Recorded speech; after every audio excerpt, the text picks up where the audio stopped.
फुलकक्कड़ राजकोट से बिलोंग करता हूँ और मल्टीपल बिजनेस के साथ जुड़ा हुआ हूँ। तो सबसे पहले सब लोगों का यहाँ पे इस जूम मीटिंग में तहे दिल से मेरा हार्दिक स्वागत स्वागत स्वागत धन्यवाद। आप अपना टाइम निकाल के हर रोज हम जूम मीटिंग में मिलते हैं, सीखते हैं। कल जो हमने सीखा था वो बहुत ही बेहतरीन है, उसको हमें इम्प्लीमेंट करना है। और आज जो हम आपको जानकारी कुछ देने वाले हैं, जो 22 साल का मैंने जो इस इंडस्ट्रीज का मेरे साथ जुड़ा हुआ हूँ मैं, तो उसके तजुर्बे के हिसाब से, उसके एक्सपीरियंस के हिसाब से आज कुछ फॉर बेसिक्स की चर्चा करने वाला हूँ। यहाँ पे हम नेटवर्क मार्केटिंग के साथ जुड़े हुए हैं। मैं पीपीटी रन करने के लिए नेक्स्ट नेक्स्ट बोलता रहूंगा, तो पीपीटी रन होती रहेगी। Next slide please. Hello. 1 minute sir. Okay okay okay.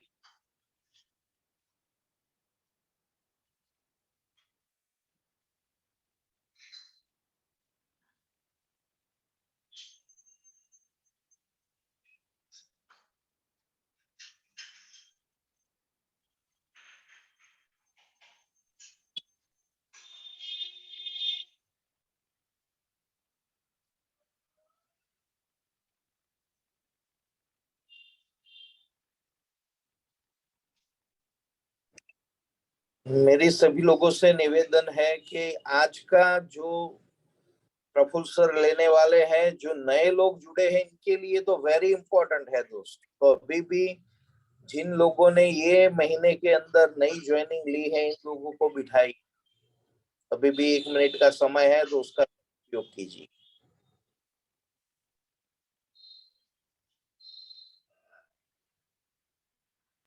Yes sir, आ गया। Okay, thank you. Just a minute. Okay okay okay okay. तो हमारा आज का टॉपिक है फॉर बेसिक्स।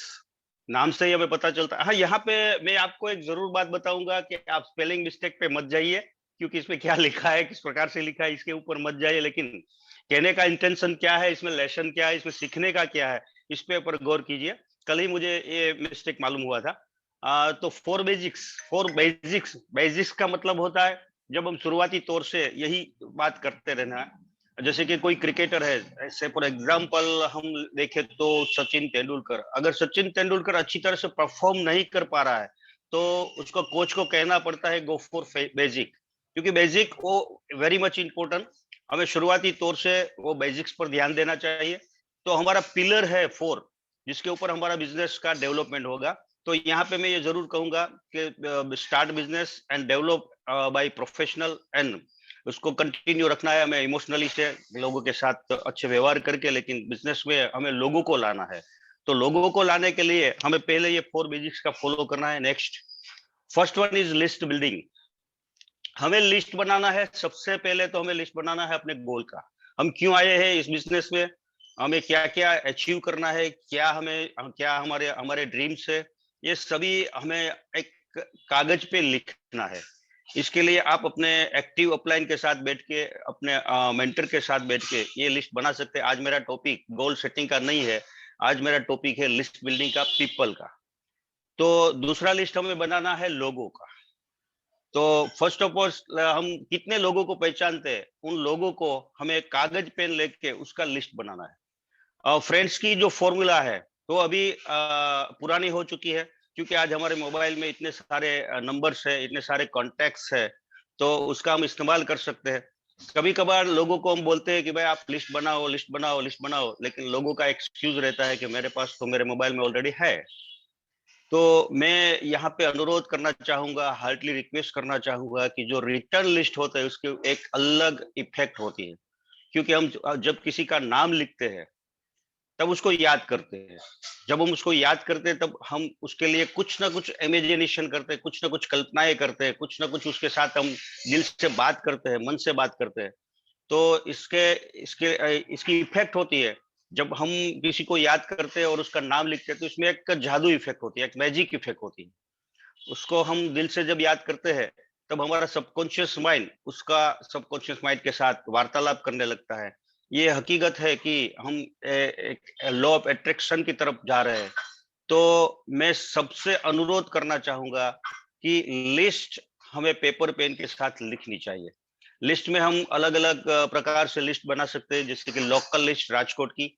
तो इसके लिए भी मैंने एक सिस्टम डेवलप किया। मैं अपनी टीम से ये अक्सर बोलता रहता हूँ, अक्सर सिखाता रहता हूँ कि किसी का नाम लिखो तो पहले गांव का नाम लिखो। जैसे कि राजकोट में लिखता हूँ तो RJT लिखता हूँ। अहमदाबाद का जो भी लिस्ट है, कई लोगों को ये प्रैक्टिस होगी, लेकिन कई लोगों ने ऐसे ही नाम लिख दिया है। तो मैं यहाँ पे ऐसे सिखाना चाहूंगा कि आप नाम लिखो तो उसके पहले गांव का नाम लिखो और किस पर्पज से उसका नाम लिखा है, किसके लिए नाम लिखा है। तो आज मेरे फोन बुक में करीब करीब 5800 लोगों का लिस्ट है। तो अलग अलग प्रोजेक्ट के साथ लोग मेरे साथ जुड़ते हैं तो अलग अलग नाम लिखता हूँ। अभी ई बायोटेरियम है तो ई बायो, जैसे कि अहमदाबाद लिखा तो इसमें पीछे लिखता हूँ अहमदाबाद AMD ई बायो, फिर उसका नाम।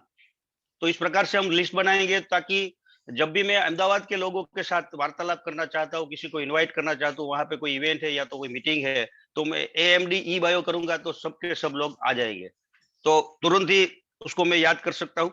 तो इस टेक्नोलॉजी के युग में हम थोड़ा स्मार्ट वर्क करेंगे तो हमारा काम इजी बन जाएगा। तो इस प्रकार से हमें लिस्ट बनाना है। यहाँ लिस्ट बनाने के वक्त हम ये याद रखेंगे, हम किसी को प्रीजज नहीं करेंगे, किसी का हम नसीब हम लिखने वाले नहीं है, याद रखना। हम किसी को भी प्रीजज नहीं करेंगे। हम शायद ऐसा सोचते हैं कि भाई ये आदमी इतना बड़ा है, वो ये बिजनेस करेगा या नहीं करेगा, उसका ये तजुर्बा है, उसकी ये इनकम है, उसका ये स्टेटस है, सोशल स्टेटस है। तो किसी के बारे में मत सोचो, क्योंकि इस बिजनेस में किसको क्या समझ में आ जाएगा, किसको क्या जरूरत उसको इसमें दिखाई देने पड़ेगी, हमें मालूम नहीं। बस हमारा काम है सिर्फ लिखना, हमारा काम है सिर्फ नाम लिखना। तो इस प्रकार से हम लिस्ट बनाएंगे। जितना बड़ा लिस्ट होगा इतना आपका बड़ा बिजनेस होगा, जितना छोटा लिस्ट होगा इतना फ्रस्ट्रेशन ज्यादा होगा। जैसे कि मान चलो कि किसी बंदे ने 5-10 लोगों का, 15 लोगों का, 20 लोगों का लिस्ट बना लिया और 20 लोगों में से 5-10 लोगों को उसने बात बता दी, तब उसको ये महसूस होगा कि मेरा लिस्ट तो खत्म होने वाला है। जब आपको ये महसूस होगा कि मेरा लिस्ट खत्म होने वाला है, तब आपका फ्रस्ट्रेशन बढ़ेगा। तो प्लीज ज्यादा से ज्यादा इसमें नाम लिखो। लिस्ट बनाने में कभी भी कंजूसी मत करो। जितने भी लोग आपको याद आए उसको नाम लिखते जाओ। लेकिन दूसरी बात यह है कि लिस्ट अपडेट होता जाएगा। आपको अपडेट करते रहना है। जैसे कि नए नए नाम इसमें एंटर करना है। नए नाम किसका होगा, तो जिन लोगों को आप पहले पहचानते नहीं थे अब उसका नाम पहचानो, अब उसका नाम लिखो। तो इसके लिए एक सिंपल सी फॉर्मूला है। जब आप रास्ते में निकलो, कहीं ट्रैवलिंग में हो, कहीं बस में हो या तो कोई ट्रेन में हो, कहीं भी हो, तो बस आपको तो एक मुस्कुराहट ही देनी है, एक स्माइल ही तो देनी है। स्माइल देंगे और अपना कार्ड थमा दो और उसका कार्ड ले लो, बस उसका नाम लिस्ट में आ जाए।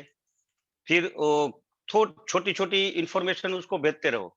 रोज सुबह गुड मॉर्निंग का मैसेज भेजते रहो। थोड़ा थोड़ा हमारा ई बायोटेरियम के बारे में कुछ ना कुछ आता रहता है हमारे ग्रुप में। इसमें से जो सिलेक्शन होता है इसके हिसाब से आप कुछ ना कुछ भेजते रहिए। ये कंटिन्यू रखिए, प्रोसेस कंटिन्यू है। कभी कभार कोई मीटिंग है, एग्जाम्पल के तौर से मैं बताऊं कि मैं अहमदाबाद जा रहा हूँ ट्रैवलिंग में, तो बाई बस जा रहा हूँ, तो बस के मेरी बगल में जो भी बंदा बैठा है उसको मैं अपना एक विजिटिंग कार्ड दे देता हूँ। स्माइल करके उसके साथ बात करने का शुरुआत कर देता हूँ और फिर मैं अपना एक विजिटिंग कार्ड दे देता हूँ।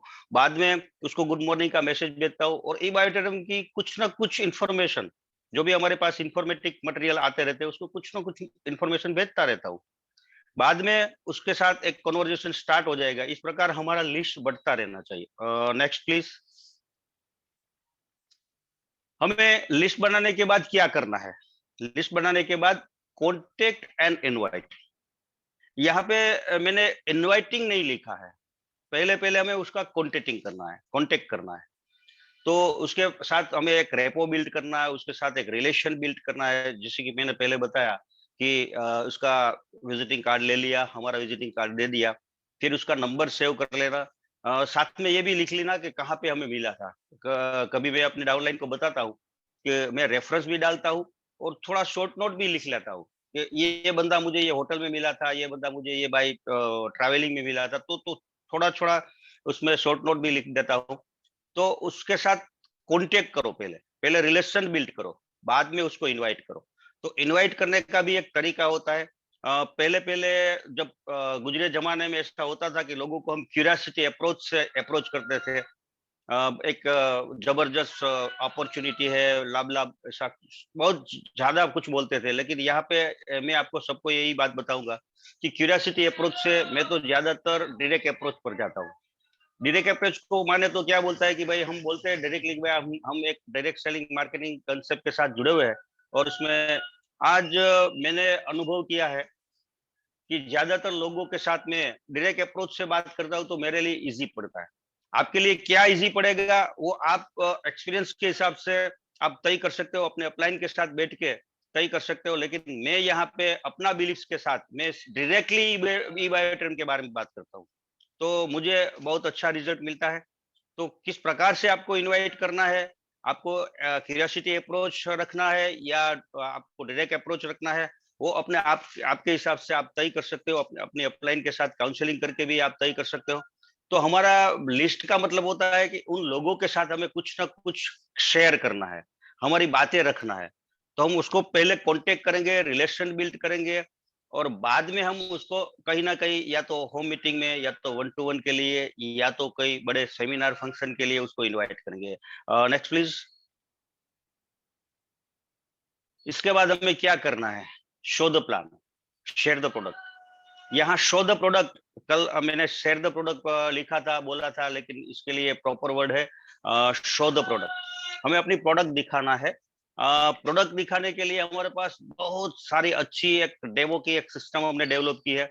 तो यहाँ हमें शो द प्रोडक्ट बताना है, ये प्रोडक्ट हमारा किस प्रकार काम कर रहा है, साइंटिफिकली इसमें क्या लॉजिक है, क्या किस प्रकार ये लॉजिकली हमारी हेल्थ को किस प्रकार से वो इम्प्रूव करता है, इसके बारे में हमें बात करना है। आज हमारे पास कितने सारे टेस्टिमोनियल्स है, तो हम उसको डेमो करना है। तो यहाँ पे शो द प्लान में हम शेयर द प्रोडक्ट बोलेंगे या तो शो द प्रोडक्ट बोलेंगे, और हम अपना प्लान दिखाने से पहले हम प्रोडक्ट दिखाते हैं। अक्सर आज दिन तक मैंने जो भी नेटवर्क मार्केटिंग का एक्सपीरियंस मेरा रहा है, इसमें अक्सर लोग यही कहते हैं कि भाई प्रोडक्ट तो बाय प्रोडक्ट है, लेकिन यहाँ पे मैं पूरे बिलीफ के साथ कहता हूँ कि यहाँ पे प्रोडक्ट इंपॉर्टेंट है। प्रोडक्ट बोलती है, प्रोडक्ट बिकती है। लोग प्रोडक्ट के लिए हम अगर प्रॉपर उसको इंफॉर्मेशन देंगे तो लोग प्रोडक्ट लेने के लिए तैयार हो जाएंगे। तो यहाँ पे हमारे पास हम ऐसा बोलेंगे कि पैसा बाय प्रोडक्ट है, प्लान बाय प्रोडक्ट है, लेकिन product is very very much important. तो प्रोडक्ट का इंपॉर्टेंट बढ़ाना है हमें। और प्रोडक्ट का इंपॉर्टेंट बढ़ाने के लिए मेरा नेक्स्ट जो पार्ट आएगा उसमें मैं जरूर आपको बात बताऊंगा। अगर किसी को हमने प्रोडक्ट बता दी, प्लान दिखा दिया, बाद में मोस्ट इम्पोर्टेंट रोल आता है जहां पे हमें 80% काम करना है। 20% ये जो भी हमें एक्शन लिया है उसका मैं 20% श्रेय दूंगा, लेकिन 80% जो है वो 4 स्टेप में हमें फॉलो अप करना है। Next please. Follow up and closing most important है। हमें उसको फॉलो अप करना है, मतलब जो भी हमने मटेरियलिस्टिक उसको जो भी मटेरियल दिया है उसके बारे में बात करना है। फॉलो अप करने में ये ध्यान रखे कि हम इसको ये नहीं पूछेंगे कि उसका जवाब 2 में आए या हाँ में या ना में, ऐसा नहीं पूछेंगे। हम डायरेक्टली हम पूछेंगे कि आपको प्रोडक्ट कैसा लगा, इसे ऐसा नहीं पूछेंगे। हम उसको पूछेंगे इसमें से आपको क्या अच्छा लगा, राइट? कैसा लगा वो ऐसा पूछेंगे तो शायद 2 जवाब आ सकते हैं, लेकिन हम उसको डायरेक्टली यही पूछेंगे कि आपको इसमें अच्छा क्या लगा, तो वो अच्छाइयाँ ढूँढने के लिए निकलेंगे। तो उस प्रकार से हम जब जैसे भी हमें जवाब चाहिए, वैसे हम सवाल करना पड़ेगा हमें। तो फ़ॉलो-अप में डायरेक्टली हम उसको अप्रोच कर देंगे, डायरेक्टली उसको पूछ लेंगे कि भाई ये जो हमने आपको बताया, इसमें से आप आपको ऐसा लग रहा है कि ये वर्क करेगा? तो उसका जवाब हाँ या तो ना में भी आएगा। तो हम ऐसे डायरेक्टली पूछ लेंगे कि भाई उसको टेस्टिमोनियल दिखाएँगे, उसको रिजल्ट दिखाएँगे, डेमो दिखाएँगे। बाद में डायरेक्टली हम उसको बोलेंगे कि भाई आपको कौन-सी प्रोडक्ट चाहिए? आपको 7400 वाली चाहिए या 11900 वाली? इस प्रकार से हमें उसको उसके साथ क्लोजिंग करना है और हमारे साथ जुड़ना है। तो ये 4 स्टेप हमें कंटिन्यू करते रहना है, क्योंकि हम पीपल के बिज़नेस में हैं, और सबसे महत्वपूर्ण बात ये है कि ये हमारा रॉ मटेरियल जो पीपल है, हम इस देश में पैदा हुए जहाँ पे इसकी कोई कमी नहीं है। तो हमें लोगों के साथ काम करना है, लोक व्यवहार और कला भी सीखनी पड़ेगी। तो वो अलग स्टेप है, अलग लेसन है, तो उसके बारे में भी आने वाले टाइम में बात करेंगे हम। तो इस प्रकार से हम 4 स्टेप कंटिन्यू करते रहना चाहिए। 4 चौथा स्टेप पूरा हो गया, तो उसके साथ पहला स्टेप स्टार्ट करना है। उसको बोलना है कि भाई आप अपना लिस्ट बनाओ, कॉन्टेक्ट एंड इनवाइटिंग साथ में बैठ के हम कभी कभी मीटिंग भी करते हैं इनवाइटिंग के लिए। जब मीटिंग आती है, मंगलवार की मीटिंग आती है, तो कई लोगों को मैं बुला लेता हूँ कि भाई चलो मेरी ऑफिस में चले आओ, हम साथ में इनवाइटिंग करते हैं। तो ये इनवाइटिंग मीटिंग भी हो जाती है। कभी कभी हम ये कहता हूँ कि भाई जो भी लोग मीटिंग में आए थे उसको लेके मेरे ऑफिस में चले आओ, तो बाकी का हम फॉलो करके उसका क्लोजिंग कर देंगे। तो इस प्रकार ये जो रोटेशन है, ये जो साइकिल है 4 बेसिक की, कि पहला लिस्ट बनाना है, बाद में उसको कांटेक्ट करके इनवाइट करना है, इनवाइट करने के बाद उसको हमें अपना प्रोडक्ट दिखाना है, हमारा प्लान दिखाना है। ये सब करने के बाद फोर्थ स्टेप आएगा, हम उसका फॉलोअप करेंगे। उसका जो भी क्वेश्चन है, मैं यहाँ पे बताऊंगा उसका क्वेश्चन। एक्सक्यूज के बारे में हम कुछ नई बात बताएंगे, क्योंकि एक्सक्यूज तो होगा, लेकिन उसका जो भी जेन्युइन क्वेश्चन है उसको डिसीजन लेने में हम उसको हेल्प करेंगे। और डिसीजन ले लिया तो बाद में उसका क्लोजिंग करेंगे। क्लोजिंग करने के बाद फिर वही चक्कर, फिर वही वो 4 स्टेप उसके साथ करेंगे। तो इस प्रकार हम ये 4 बेसिक कंटिन्यू करते रहना है। Okay, thank you. नेक्स्ट। उसके साथ ये 4 बेसिक करते करते हमें एक 9 कोर स्टेप सक्सेस के लिए, सफलता के लिए हमें 9 स्टेप कंटिन्यू करते रहना है। 9 कोर स्टेप में नेक्स्ट 3 स्टेप आते हैं एक्शन के, जहां पे हमें एक्शन करना है। तो ये 3 स्टेप एक्शंस के आते हैं, 3 स्टेप एजुकेशन, अपने आप को एजुकेट करने के लिए, और 3 स्टेप आते हैं एटीट्यूड सुधारने के लिए। हम ये एटीट्यूड का स्टेप 3 स्टेप होता है। तो यहाँ पे 3 जो स्टेप एक्शन के हैं, इसके बारे में हम बात बताएंगे। एक्शन के 3 स्टेप है, इसमें से पहला स्टेप है 100% प्रोडक्ट यूज। 100% मतलब 100% होता है। 99.9% को हम जीरो बोलते हैं। तो 99.9% होता ही नहीं, 100% का मतलब तो 100% ही होता है। तो यहाँ पे 100% प्रोडक्ट यूज करना है हमें, क्योंकि जब हम यूज खुद करेंगे तभी तो किसी को बताएंगे हम। जैसे कि अगर कोई रेस्टोरेंट वाला है, वो अगर दूसरे रेस्टोरेंट में खाना खाने के लिए जाएगा, तो क्या लोग सोचेंगे, क्या कस्टमर आएंगे उसके रेस्टोरेंट में? तो यही बात हमें दिमाग में रखनी है कि हमारी प्रोडक्ट है, उसको 100% यूज करना है।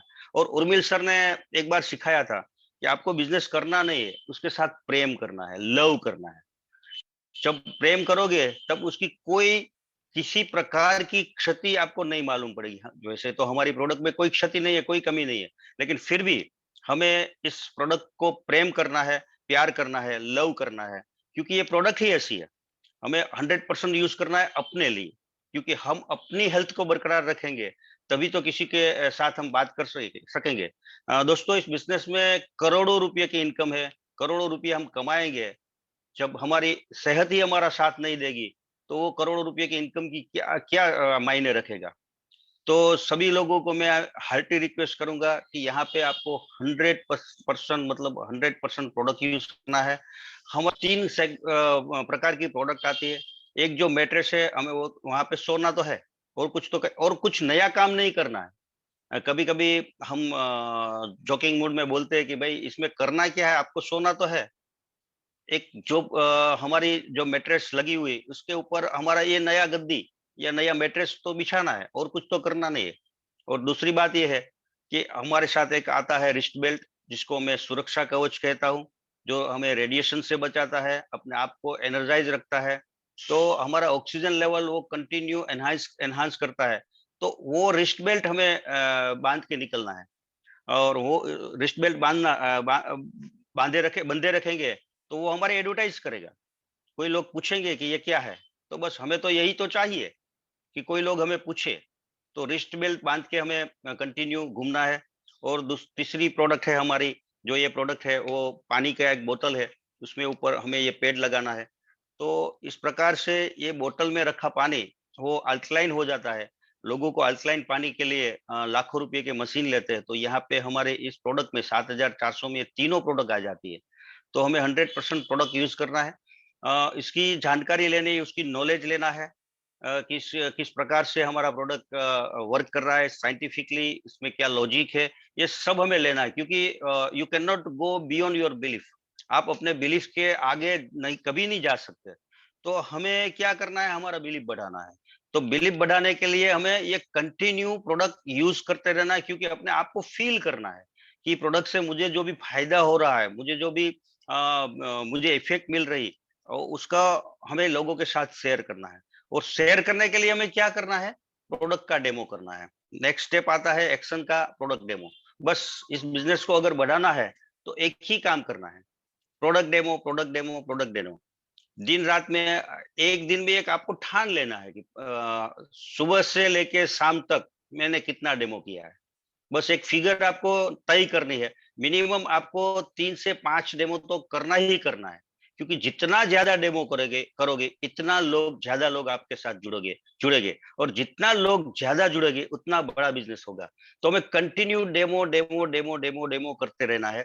तो दूसरा स्टेप है वो एकदम इंपॉर्टेंट है, लेकिन इसके लिए आपको थोड़ा सीखना पड़ेगा। प्रॉपर डेमो कैसे किया जाता है वो आप अपनी एक्टिव अपलाइन के साथ बैठ के वो अच्छी तरह से सीख लेना चाहिए, ताकि लोगों को ऐसा ना लगे कि कुछ आप ऐसा कर रहे हो जो नहीं करना चाहिए या तो कुछ गलत कर रहे हो, तो गलत मैसेज न हो जाए, इसके लिए हमें डेमो करना है। तो डेमो हमें कंटिन्यू करते रहना है। ये हमारा दूसरा स्टेप है और वो बहुत इंपॉर्टेंट ये स्टेप है। और हमारा तीसरा एक्शन स्टेप है वो है शेयर द प्लान। हमें अपना प्लान शेयर करना है। तो शेयर द प्लान हम 3 प्रकार से कर सकते हैं। सबसे इंपॉर्टेंट ये रोल है। शेयर द प्लान में हम 1 टू 1 करेंगे, लोगों को एक के साथ बिठा के 1 टू 1 प्लान शेयर करेंगे। दूसरा उसका ऑप्शन है हम होम मीटिंग करेंगे। तो यहाँ राजकोट में अक्सर मेरी एक वीक में 4 से 5 होम मीटिंग होती है। जो भी नए लोग जुड़ते हैं हमारे साथ, उनको हम बोलेंगे भाई आप लिस्ट बनाओ, बाद में उसका एक कॉन्टेक्ट इनवाइटिंग करके हमें होम मीटिंग में बुलाओ। तो होम मीटिंग करना बहुत ही आसान है। उर्मिल सर ये सिखाते हैं कि भाई किसी को मैं फोन करता हूँ तो फोन पे सीधी डायरेक्टली हम उसके फैमिली के बारे में, उसके बारे में बात करते हैं। और बात करने के बाद डायरेक्टली हम उसको बोलते हैं कि भाई कई दिनों से आपसे चाय, आपके घर की चाय नहीं पी है, तो आज मूड बन गया कि आपके घर की चाय पी। तो इस प्रकार अगर हम इनवाइट करते हैं, जब लोग नहीं आते तो हम इनवाइट हो जाएंगे। किसी भी प्रकार हमें तो उन लोगों के साथ संपर्क बनाना है, उन लोगों के सामने हमारा जो भी ये प्लान है उसको रखना है। तो इस्तेमाल किसी भी प्रकार हम करेंगे, लेकिन हम उसको मिलेंगे। तो होम मीटिंग जब हम करेंगे तो वहां पे हस्बैंड वाइफ फैमिली के साथ जाएंगे। मैं कभी भी होम मीटिंग में या तो ओपन मीटिंग में अकेला नहीं जाता। तो हस्बैंड वाइफ के साथ हम जाएंगे, साथ में अच्छी तरह से अच्छे कपड़े पहन के जाएंगे। थोड़ा बिजनेस एटीट्यूड लगना चाहिए, इस प्रकार से हमें होम मीटिंग करनी चाहिए। और होम मीटिंग में हम क्या करेंगे, वहां पे प्रोडक्ट के बारे में नॉलेज देंगे।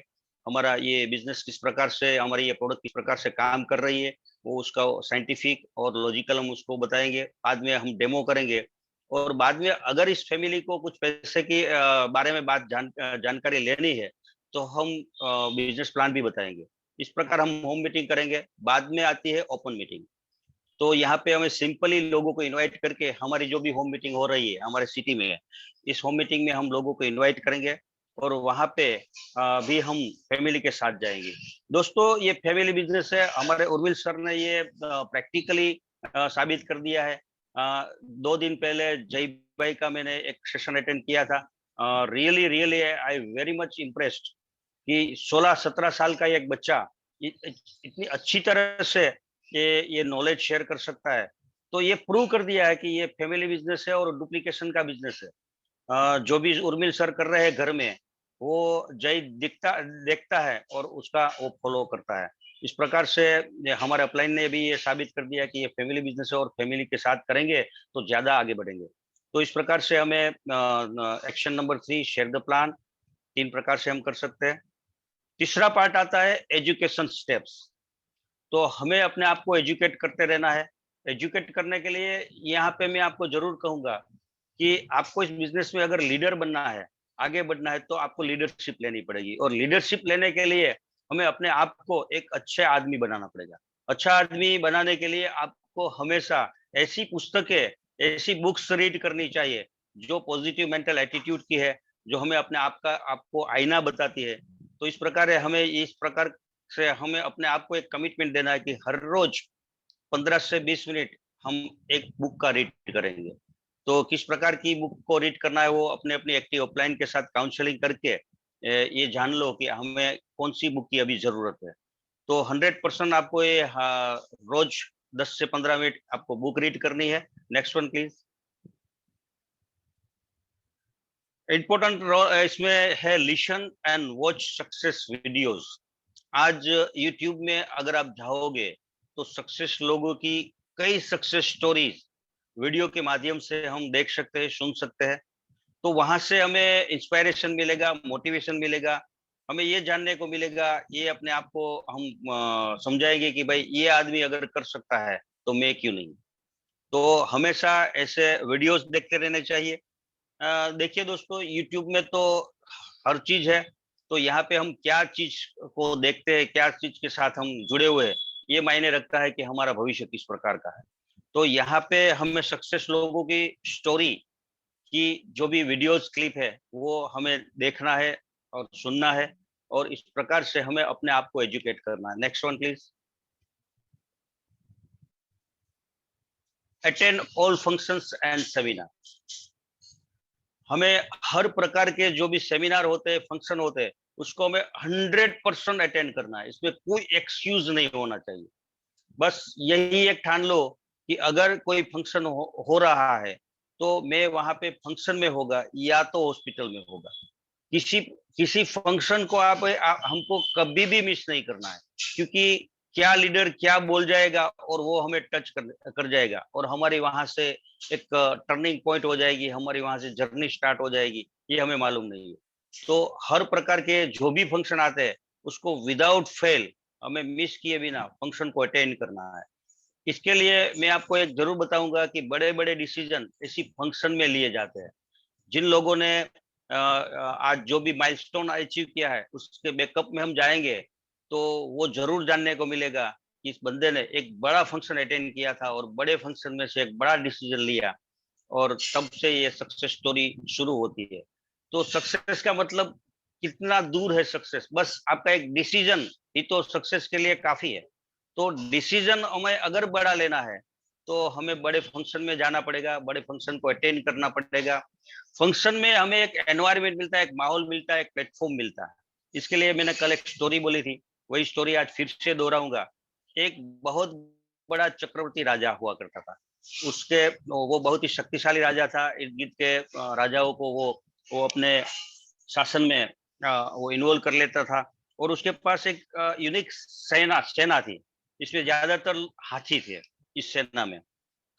इसमें से एक चहिता हाथी था राजा का, और राजा उसी के ऊपर सवारी करके युद्ध के मैदान में जाता था। तो वह हाथी इतना बलवान था, इतना ताकतवर था, राजा जितने सैनिकों को मारता था उससे ज्यादा वो हाथी सैनिकों को मार गिराता था। इस प्रकार वो हाथी बहुत ही शक्तिशाली था, बहुत ही ताकतवर था। इतना ही नहीं, वो बहुत बहुत ही समझदार था। तो राजा का वो पसंदीदा का हाथी था। एक इसी तरह कालखंड बीतता गया, और एक समय ऐसा आया कि राजा को भी महसूस हुआ, सेना को भी महसूस हुआ कि भाई हाथी अभी बूढ़ा हो रहा है, अभी उसको रिटायर करना चाहिए। तो इस प्रकार एक तय समय में वो राजा ने उस हाथी को रिटायरमेंट दे दिया। बाद में ऐसा हुआ कि दूसरे हाथी ने उसकी जगह ले ली, और ये समय बीतता गया। लेकिन एक बार ऐसा हुआ कि वो हाथी सभी हाथी के साथ, उनके साथीदार हाथी के साथ वो पानी पीने के लिए एक नदी और एक तालाब की तरफ बढ़ रहा था। एकाएक अनफॉर्चुनेटली ऐसा हुआ कि वो हाथी का पग फिसल गया और वो दलदल में फंस गया। हाथी ने बहुत जोर लगाया लेकिन वो दलदल से बाहर नहीं निकल रहा था। जितना जोर ज्यादा लगाता था उतना वो इस दलदल में फंसता गया। एक समय ऐसा आया कि हाथी ने भी वो अपना वो आशा छोड़ दी कि इस दलदल से मैं निकल पाऊंगा। सब लोग आए, सैनिक आए, अपने चहीते हाथी को बाहर निकालने के लिए सब लोगों ने पूरा प्रयत्न किया। कोई रस्सी लेके आया, कोई लकड़ी लेके आया, कुछ भी किया, कुछ जो हो सकता था वो सब कुछ किया, लेकिन वो हाथी बाहर नहीं निकल सका, और हाथी वो फंसता गया। तब वहां से एक महात्मा निकलते हैं। सब लोगों ने उसको रिक्वेस्ट की, भाई इस हाथी को निकालने का कोई जुगाड़ तो बताओ, क्योंकि ये हाथी हमारा चहिता हाथी है, वो राजा का बहुत पसंदीदा हाथी है, तो उसको हमें निकालना है किसी प्रकार से। तो वो महात्मा जी थोड़ी देर के लिए सोच में पड़ गए। महात्मा जी ने पूछा कि भाई ये हाथी किस काम का था, मतलब उसका कहने का मतलब ये था कि भाई ये हाथी क्या काम कर रहा था। तो सब लोगों ने कहा कि भाई हाथी युद्ध के मैदान का हाथी था। जब भी युद्ध होता था तब ये हाथी इन्वॉल्व होता था, और ये हमारा प्रमुख हाथी है। तो महात्मा जी बोले आप ऐसा करो, जो युद्ध के मैदान में जो भी एटमॉस्फेयर होता है, जो भी प्लेटफॉर्म होता है, वो उसको चालू करो। तब ढोल नगारे ब्यूगल जो युद्ध के मैदान में बजता है, वो बजाने का स्वामी जी ने फरमान किया। तो ये हाथी तो सबका पसंदगी का साथी था, तो सब लोगों ने जोर जोर से ढोल नगारे बजाना शुरू किया। एक युद्ध का जो माहौल होता है, वो माहौल, ब्यूगल बजी, वो माहौल खड़ा हो गया। और जोर से लोग ढोल नगारे बजाने लगे। हाथी के कान में ये सुनाई दिया। उसको अक्सर ही यही प्रैक्टिस थी कि जब इस प्रकार से एटमोस्फियर बनता था, इस प्रकार से प्लेटफॉर्म बनता था, ढोल नगारे बजते थे, तब इस प्रकार से जब ब्यूगल बजता था, तब हाथी को मालूम पड़ता था कि भाई अभी मुझे लड़ने के लिए तैयार होना है। तो जैसे ही ये ढोल नगारे बजने लगे, हाथी के कान में ये आवाज आने लगी, हाथी फिर धीरे धीरे धीरे धीरे धीरे वो अपने आप को तैयार करने लगा। और जैसे जैसे वो ढोल नगारे और जोर से बजते गए, और हाथी वहां से पूरी ताकत लगा के वहां से निकल गया।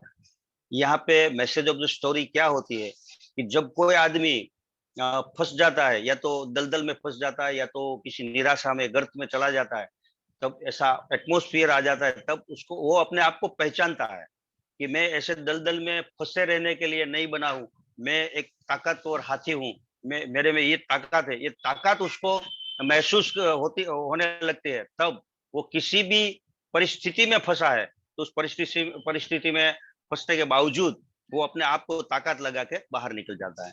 तो इस प्रकार अगर हम बड़े बड़े फंक्शन अटेंड करेंगे, लोगों को देखेंगे, अगर ये आदमी ने इतने टाइम में इतना कमा लिया, ये अगर ये आदमी ने ये कर लिया, तो मैं क्यों नहीं। तो इस प्रकार से फंक्शन से हमें एक बहुत बड़ा डिसीजन मिलता है।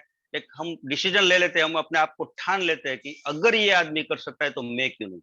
तो वो हाथी बना था लड़ने के लिए, लेकिन वो दलदल में फंस गया था, तो वो अपने आप को भी बचा नहीं पा रहा था। तो जब ये ब्यूगल बजा, युद्ध का माहौल बना, तो वो उस हाथी ने अपने आप को पहचाना, और दलदल में बाहर निकलने के लिए किसी की सहायता की जरूरत नहीं पड़ी, और वो अपने आप निकल गया। तो इस प्रकार हमें बड़े बड़े फंक्शन अटेंड करने से एक मोटिवेशन क्रिएट होता है, और अपने आप हम क्या है, हम किस लिए पैदा हुए, ये हम इस इतने बड़े फंक्शन से हम ये जान सकते हैं। तो इस प्रकार हमें फंक्शन कभी भी मिस नहीं करना है। नेक्स्ट,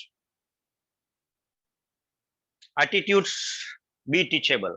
अगर हमें लोगों को सिखाना है तो पहले हमें सीखना पड़ेगा, क्योंकि हमें यहाँ पे एडवांस रहना पड़ेगा। यहाँ गए गुजरे जमाने के जो भी लीडर्स है, उसको मैं जरूर अनुरोध करूंगा कि बी अपडेट योर सेल्फ, क्योंकि अभी ये जमाना अलग सा है। पहले जमाने में हम मीटिंग करते थे, यहाँ पे अलग प्रकार से मीटिंग कर रहे हैं। तो अपने आप को अपडेट करते रहना है, हमें टीचेबल रहना है। टीचेबल रहने के लिए हमें अपना इनका एसोसिएशन चाहिए, हर मीटिंग चाहिए, हर सेमिनार चाहिए, और यूट्यूब में जो भी हमें यहाँ पे परोसा जा रहा है, वो हमें हर रोज देखना चाहिए, सीखना चाहिए। कभी भी ये नहीं सोचना चाहिए कि ये मेरे बस की बात नहीं है, हम सब सीखेंगे। आज मैं कभी कभी जो कंप्यूटर के माध्यम से जो मैं अपना बिजनेस कर रहा हूँ, तो कभी कभी मेरे बच्चे भी कहते हैं कि पापा ये जानकारी भी आपको है। तो मैं कहता हूँ भाई मैं सीख लेता हूँ, धीरे धीरे सीखता हूँ, लेकिन सीख लेता हूँ, क्योंकि मैं कभी भी ऐसा नहीं सोचता कि ये मेरे बस की बात नहीं है, अभी तो मेरी उम्र चली गई है, अभी तो ये मैं क्या कर सकता हूँ। नहीं, ऐसा नहीं। हमें हमेशा अपने आप को टीचेबल रखना है, हमें हमेशा अपने आप को अपडेट रखना है। तो इस प्रकार से पहली बात है, हमें टीचेबल रहना है, क्योंकि हमेशा हमें अपनी डाउन लाइन से एक स्टेप आगे रखना है, अपने आप को आगे रखना है, क्योंकि जब आप सिखाने जाओगे तब आपके पास पूरी जानकारी होनी चाहिए। तो इस प्रकार से हमें टीचेबल रहना है। Next step please. एटीट्यूड के लिए दूसरा स्टेप है अकाउंटेबल। यहाँ पे हमें अकाउंटेबिलिटी रखना है, वचनबद्धता रखना है, जो बोल दिया वो करना ही करना है।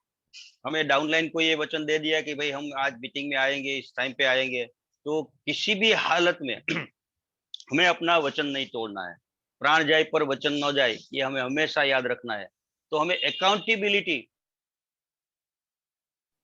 वही तो हमें सिखाना है कि भाई पहले हम अकाउंटेबिलिटी हम रखेंगे अपने आप पर। जो अकाउंटेबिलिटी हमने दिखा अपने आप से जो वादा किया है कि आज मैं ये करूंगा, तो शुरुआत तो वहां से होगी। आज मैं इतने बजे उठूंगा, ये काम करूंगा, तो वो जो भी आपको करना है वो एक बार लिख लो।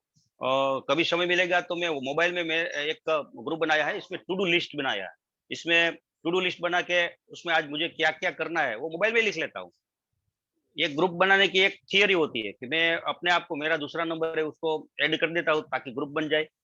किसी को ऐड करने की जरूरत नहीं है, मेरा दूसरा नंबर है उसको ऐड कर दिया, फिर उसको पिन कर देता हूँ ताकि वो मेरे सामने रहता है। तो हमेशा मुझे आज क्या करना है वो उसमें लिख लेता हूँ और बार बार देख लेता हूँ कि भाई आज कौन सा काम पूरा हो गया, कौन सा काम आज अधूरा छूट गया, तो क्यों छूटा, तो उसको कल कैसे करना है। तो ये अकाउंटेबिलिटी आपकी क्लियर हो जाएगी। तो पहले अकाउंटेबल विथ योरसेल्फ, बाद में अकाउंटेबल आप अपने फैमिली के साथ रहिए। आपके फैमिली को आपने जो दिया हुआ वादा आपको पूरा करना है। तो अकाउंटेबिलिटी आप फैमिली के साथ करते रहिए। अकाउंटेबिलिटी आप करेंगे अपने टीम के साथ, अपनी डाउनलाइन के साथ, और अकाउंटेबल रहेंगे आप अपने अपलाइन के साथ। अपलाइन को भी जो भी वादा कर दिया कि मैं इस महीने ये प्रकार की टीम बिल्ड करूंगा, ये इतने फैमिली बोनस लूंगा, तो 100% अकाउंटेबिलिटी रखेंगे, तब जाके आप लीडरशिप अपने आप को पूरा कर पाओगे। Next please. Third one is touch with your active upline. हमें अपनी एक्टिव अपलाइन के साथ कांटेक्ट बनाए रखना है, क्योंकि जो भी मीटिंग आ रही है, सेमिनार आ रहा है, उसके बारे में हमें अपलाइन से जानकारी मिलती रहेगी। तो हमें अपलाइन के साथ, जो आपकी एक्टिव अपलाइन है, हो सकता है कि आपकी स्पॉन्सर अपलाइन या तो इमीडिएट अपलाइन के पास इतनी लीडरशिप नहीं है, उसके पास इतनी जानकारी नहीं है, उसका विजन क्लियर नहीं है, तो हो सकता है कि उसके पास कुछ ज्यादा जानकारी नहीं है। तो आपको ढूंढना है अपनी एलओएस के ऊपर, स्पॉन्सरशिप ऊपर जाओ, लाइन ऑफ स्पॉन्सरशिप को देखो कि कौन हमारे एक्टिव अपलाइन है। तो आप एक्टिव अपलाइन के साथ जुड़ जाओ, जिसके पास विजन है, जिसके पास ड्रीम है, जिसके पास लीडरशिप है, उसके साथ जुड़ जाओ और उसके साथ हमारा हमेशा संपर्क बनाए रखो। तो इसके पास संपर्क बनाने का पहले बार उसके साथ कम्युनिकेशन करना है कि आज हम क्या कर रहे हैं, हम क्या सीखेंगे, क्या करेंगे, वो सब कुछ आपके अपलाइन को बताते रहेंगे। और वेरी मच इम्पोर्टेंट, आप अपलाइन के साथ काउंसलिंग करते रहिए, वो आपकी मेंटर अपलाइन के साथ, जिसके साथ आपका ट्यूनिंग हो गया है, जिसके साथ आप, जिसको आप दिल से मान सकते हो कि ये मेरे गुरु है, तो उसको आप मेंटर बना लो। और मेंटर के साथ आप काउंसलिंग करते रहना और उसके साथ हमेशा ये करते रहना। तो अपलाइन के साथ बैठ के आपका बिजनेस उसको बताओ कि मेरे इतने इतने डाउनलाइन में ये काम हो रहा है, मुझे यहाँ पे जाना है, आपका ड्रीम क्या है, आपका गोल क्या है, वो अपलाइन के साथ शेयर कीजिए और अपलाइन से मार्गदर्शन लीजिए। आपके मेंटर के साथ बैठ के हर महीने आपको एक बार उसके साथ बैठ के काउंसलिंग करना चाहिए। काउंसलिंग का मतलब क्या है कि आप कहाँ पे हो, कहाँ पे जाना है, आपको क्या करना है, वो सब अपलाइन अच्छी तरह से जानते हैं, लेकिन बिना पूछे तो कोई अपलाइन नहीं बताएगा आपको। तो इस प्रकार आप अपलाइन के साथ काउंसलिंग करो और काउंसलिंग में हमेशा रहो। Next one please. Cardinal rules. Cardinal का मतलब हुआ very very much important rules. यहाँ पे मैं बताऊंगा रूल्स है वो अपने आप को सेल्फ डिसिप्लिन में रखता है और अपने आप को पालन करना है। यहाँ पे आपका कोई मॉनिटर नहीं है, आपका कोई बॉस नहीं है, आपको अपने आप पालन करना है। तो फर्स्ट रूल है, never do anything for the first time without checking with your upline. आप कोई भी काम, नया काम, मैं यहाँ पे बताऊंगा, कोई भी नया काम, अगर जो काम अपनी टीम में बन रहा है, हो रहा है, तो उसमें कोई पूछने की जरूरत नहीं है। लेकिन आप देखो कोई एक्टिविटी ऐसी है जो आपकी टीम में नहीं हो रही और वो एक्टिविटी आप करना चाहते हो, तो आप अपने अपलाइन को चेक किए बिना प्लीज मत करो। क्योंकि अपलाइन अपलाइन होती है, उसने ये शायद हो सकता है कि उसने ये कर लिया हो और उसका एक्सपीरियंस अच्छा नहीं है। तो यहाँ पे मैं आपको जरूर बताऊंगा कि भाई मिस्टेक ऐसी मत करो कि जो वो बार बार होती रहे। तो आपके अपलाइन ने ये शायद गलती की होगी और उसको उसका परिणाम नहीं मिला है, तो उसके पास अनुभव है। तो अनुभव यानी कि एक्सपीरियंस का लाभ लेंगे हम बिना नुकसान किए, तो वो अनुभव का लाभ हमें अपलाइन से ही मिलेगा। तो कभी भी बिजनेस में अब अगर हम नया करना चाहते हैं तो आपकी अपलाइन से एक बार जरूर चेक कर लेना, ताकि आप नुकसानी से बचोगे। तो एक्सपीरियंस इम्पोर्टेंट, लेकिन किसी का एक्सपीरियंस अगर हमें डायरेक्टली रेडीमेड मिल जाएगा तो वो तो बहुत ही ज्यादा अच्छा होता है। तो कोई भी काम हम करने से, कुछ भी कोई भी नया काम करने से पहले हम अपलाइन से जरूर चेक करेंगे। मिस्टेक करना अच्छी बात है, लेकिन वही मिस्टेक को दोहराना बहुत बहुत गलत है। नई मिस्टेक करेंगे हम, नई मिस्टेक करने में कोई दिक्कत नहीं है, मिस्टेक से तो हम सीखेंगे, गलती करेंगे तभी सीखेंगे, लेकिन वही गलती बार बार नहीं दोहराएंगे। तो वही गलती बार बार नहीं दोहराना है, तो हमें यहाँ जो भी कुछ करना है वो अपलाइन के साथ काउंसलिंग करके ही करना है। रूल नंबर 2 है, don't pass negative in your downline और क्रॉस लाइन। नेगेटिविटी का मतलब होता है कि भाई नेगेटिविटी और पॉजिटिविटी में कोई ज्यादा अंतर नहीं है। मुझे खाना खाना है और मुझे भूख लगी है, बस इतना ही तो अंतर है। मुझे खाना खाना है और मुझे भूख लगी है। मुझे भूख लगी है नेगेटिव वर्ड है, मुझे खाना है, खाना खाना है तो ये पॉजिटिव है।